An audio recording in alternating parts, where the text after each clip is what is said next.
Welcome to Kenton's videos. Enjoy the video. You begin by confirming the exact Mustang model. This matters because lock internals differ. Next, position yourself at the driver door and remove the weather strip gently to expose the gap. Use a flashlight and gloves so you can feel components without scratching paint. Once done, insert a slim jim at the top of the door panel, angling toward the latch mechanism. This creates leverage to manipulate the connecting rod that releases the lock. Make sure to proceed slowly to avoid bending rods. You now focus on the latch rod. Slide the tool lower and feel for a vertical metal rod or plastic clip. This is what moves the latch. Apply small, controlled movements, lifting or pulling, because abrupt force can break clips.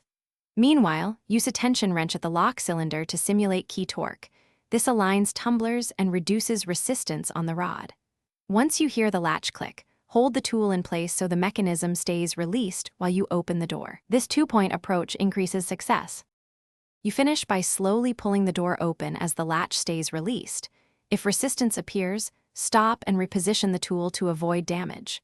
Once open, inspect the lock linkage for bent rods or broken clips and straighten or replace components as needed. If nothing works, remove the interior panel on another door to access the cable directly. This gives a different leverage angle. If the alarm or immobilizer activates, reconnect the battery and cycle the key. If issues persist, Thanks for watching. Consider subscribing if we helped you.